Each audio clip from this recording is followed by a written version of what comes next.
Wagwan guys, welcome to another episode of the Tuchapiane podcast. And today, if we look gloomy, it's simply because Madeka has been singing in an irritating manner for the past 30 minutes. So bear with us because we are so angry at him by what he has taken us through. But either way, you can simply call me Wamalwa. And kono na Wamalwa ni refu sana, you can simply call me Wams. He said it all, I'm Madeka. The poor singer. And yeah, Naniwende vocals, because they call me Gideon Macharia. Actually we were rehearsing our intros. Zilifaa zikuwe epic, but sijui mbona. I think it's because we want to speak about what you guys have been doing amidst our silence. Again, as usual, every single time that we keep quiet, it's like the government finds a way of irritating or getting to us in one way or the other. And a lot has been happening amidst our silence. And today I want us to talk about Rigathi, our deputy president, our lovely deputy president. Who does not have a style of dressing. He has a very poor dressing. Hawezi mwingilia. Mse anakuanga nje ikifika kwa nguo. Mse jana anavanga nini bana Joffrey is okay. Umeanza kuongea vitu distracting kama za Ruta. Unajua hizo ndio Ruta aletanga tunasahau nini anatufanyia. Exactly. But the funny thing is, you know, I actually discovered that this week Gachagua is called Joffrey. Leo kitu hajanitoka kwa akili. He's called Joffrey. So today we are going to talk about Joffrey. It seems so awkward tukisema Joffrey, but either way today we are going to talk about Joffrey. So Joffrey is being impeached. And for those who have not caught up, labda umeanza kuachia pod katikati, Joffrey is your deputy president. He's called Joffrey Gachagua.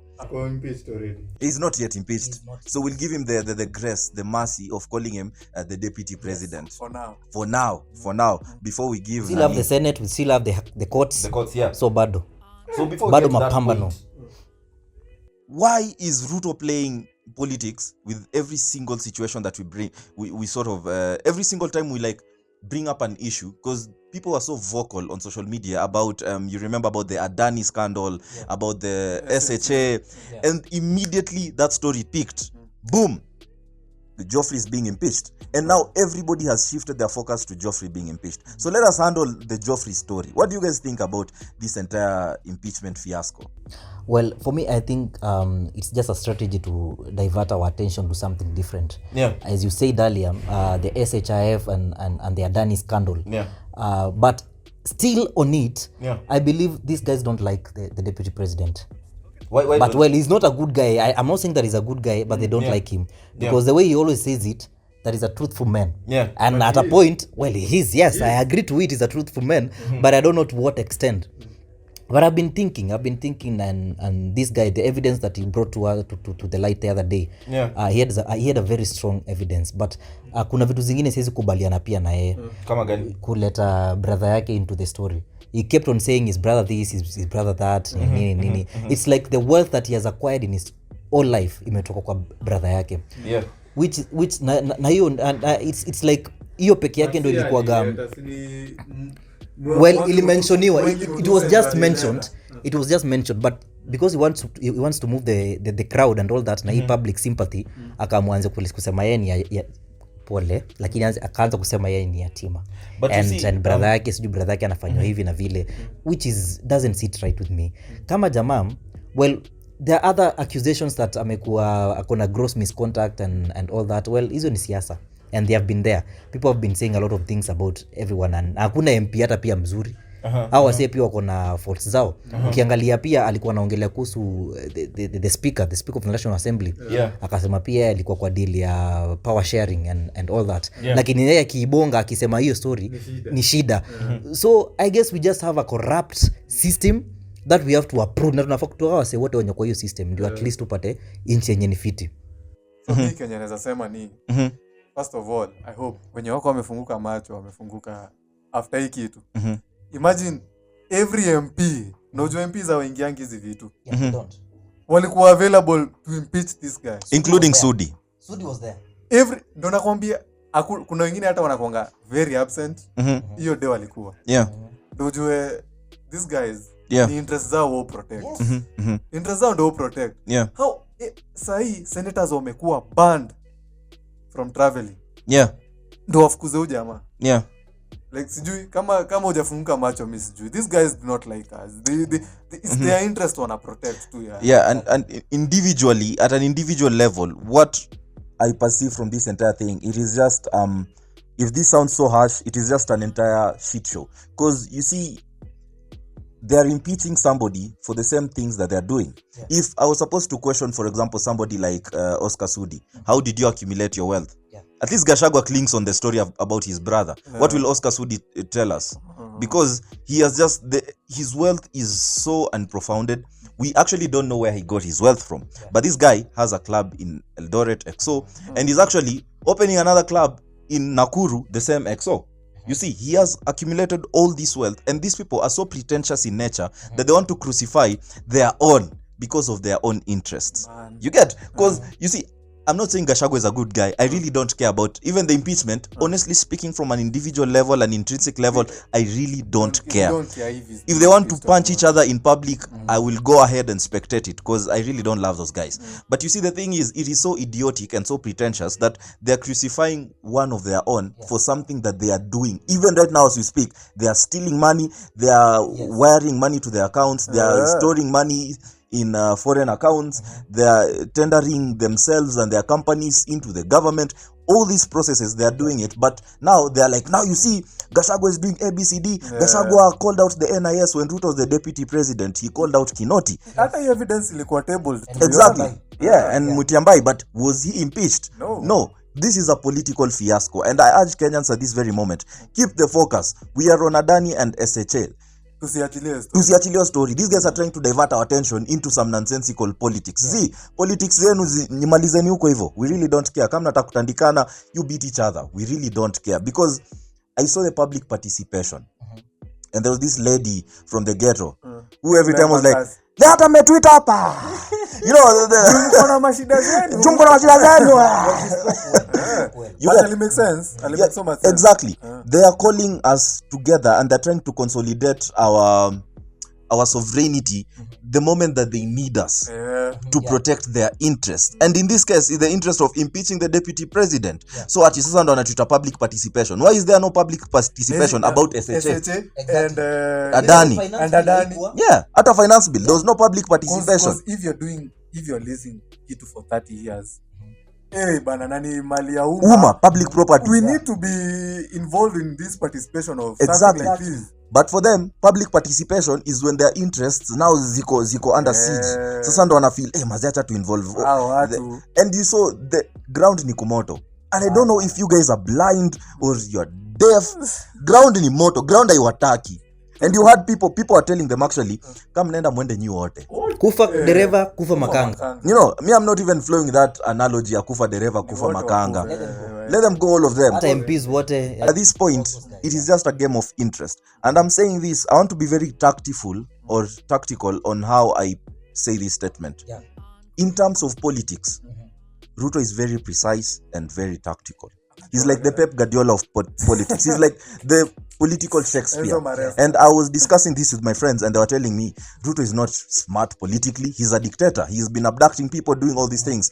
But in terms of how Ruto moves, how I study his movement in politics, he's very precise and tactical. And at this very moment, I knew that he will go for Gachagua before Gachagua comes for him. You know, it's like strike first before you are struck. Because Gachagua, it was a matter of time. But the question is, kama Uhuru Kenyatta aku impeach Ruto, and at that time since 2018 it has been ilikuwa imehit vibaya sana. Ruto na Uhuru wako wanapatana hata kidogo. Hata ikuwa imehit venye hii imehit. Lakini at that moment Ruto was never impeached by anyone. I'm wondering why mbona saa hii Gachagua anaimpichwa na stories zingine zenye nizo ndogo so money laundering and all that. And I'm like, wait a minute. These are things that all of them do. Wanafanyanga. Yes, they do. Wanafanyanga wote. Lakini mbona hiyo time ya Ruto hakufanywa hizo? It is simple. You see, Ruto was a deputy president and he went for the kill to Uhunye. You see? And he succeeded. So he knew very well that if I do not go for the kill for this guy, he will come for me. So what happens now? So he struck first before he was What happens if now the deputy president is impeached? Let's say now he goes to the court pia ashindwe kesi huko, what happens? One, he will not be able to vie for any political seat. He's done. He will be a socialite like Sonko. Then the other thing, Sonko is a blogger at a socialite. The other thing that will probably happen is that they will need to nominate a new acting deputy president. And this is where now I find it funny. I am going to tell you, probably my predictions are wrong. What do I know about politics? I am only young. Sweet 16. Tunaonanga news venye tunasemanga na TikTok. Exactly. Sweet 16 sijui politics. But what I probably think is that Ruto is not going to select his deputy from Central.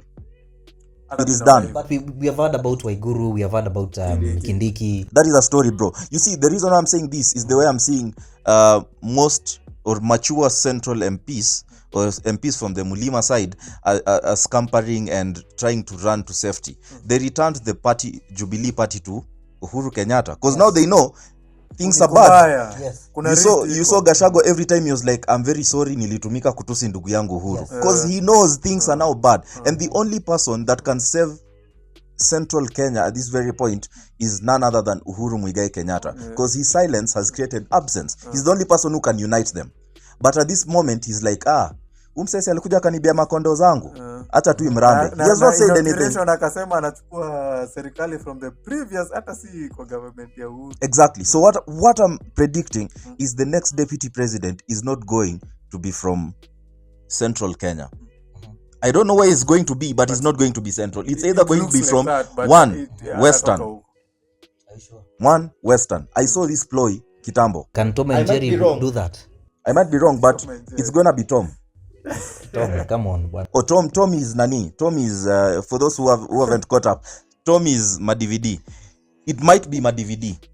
It might be my DVD. He might be the next deputy president, because now Kikuyus don't speak in one voice. Of course. Sahi wame mountain. Exactly. Ruto has used the tactic that he used on Gen Zs. Divide and conquer. Divide and conquer. But I guess our problem is all inatoka kwa the MPs that we have right now. The 291, is it 291 or 281? But hata tuseme tu wote. All the MPs that we have in the National Assembly are the problem.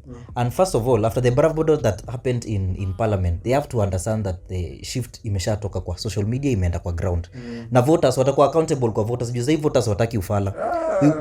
Tunataka kuona vitu zikifanyika zikihappen, because those guys have been playing with our minds from the longest time. But I think at an individual level, my MP is working. My MP is working. Who is your MP? My MP is none other than Nabi Nabwera. He's working. I never had him vocalize any issue about the impeachment or anything. So for me, shout out to him. Yeah, talking about impeachment. What has he done?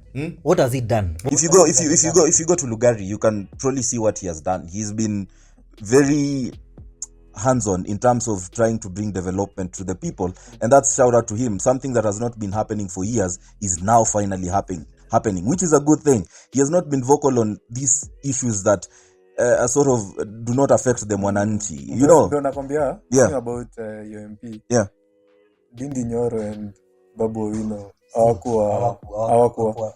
Do you think there is a shift that is trying to happen? Because me honestly, for UDA, I think Dindi Nyoro is a good lead.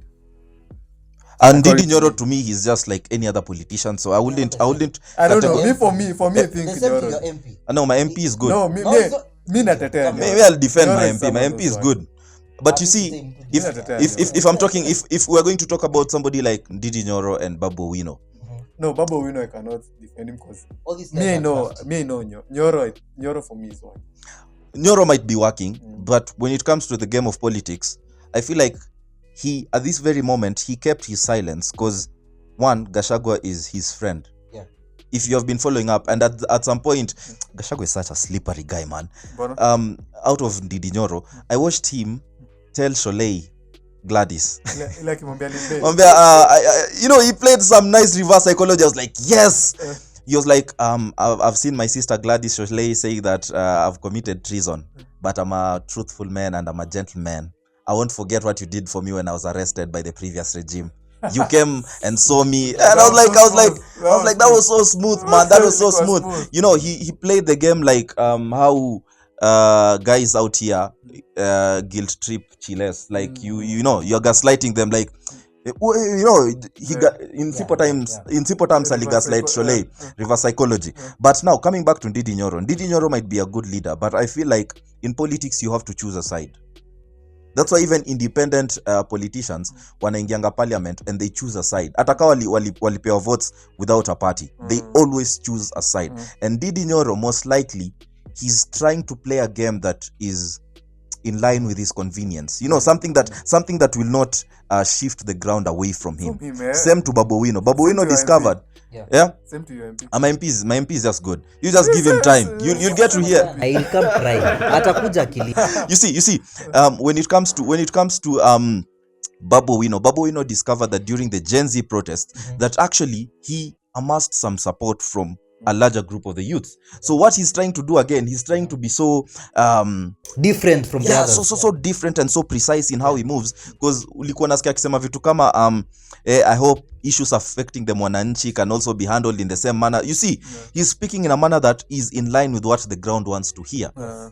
Same to, and I said this last time, na mkanipiga vita vibaya sana, Morara Kebaso is speaking the same language with what politicians say.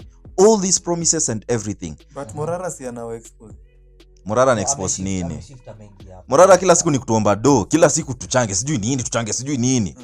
Man, you can't be a politician and every time unataka tukuchangia hadi sijui security. Vitu zingine ni hands on. Kuchangia hata mimi nilirusha so moja. Mimi siwezi mrushia do because he's a con man. I had him actually speak on Spice FM and I could see the Rutoism in him. I could see Ruto in him. How he was using the Bible to his convenience and quoting ABCD. Kwanza umenikumbusha story and nikakumbuka MP majority leader Ishungwa Bible kwa house. Bro, nilikuwa like you don't have to go. Unajua watu wanang'anika Mungu ni ndugu yao mdogo. But you see, in politics, there is a guy called Machiavelli. He was one of the leaders in Italy, and he says for politicians you have to act religious. You don't have to be religious. You have to act religious. Like you have to act like you know scripture. You know, I go to people and I'm like, John chapter 3 verse 17 says. And it has been working, Ken. And it has been working because now it aligns with Christians who are the majority of the population. So you just act religious to your convenience. But you are not actually walking the talk. Sasa tumetoka National Assembly. We're getting to the Senate. Yeah. Will Rigathi survive? He will not survive. What do you mean will not survive? Do you know well Rigathi akona at least anahitaji at least a third of the votes kutoka kwa Senate. Does he have the numbers? No. He has the numbers. From Senators ni wangapi Kenya? 47, 48. Yeah. He has at least 21. From He has his numbers ziko. He has his numbers. Akona wasi wake wenye wameweka pali. So what I'm thinking is he might survive the Senate. What I think individually is that he won't survive the Senate, but we are going to talk about that in the next episode. Yeah. So if you're watching this, Maze, like, comment, subscribe, and share, and we'll meet in the next episode when you're talking about Rigathi and the Senate. Kudos.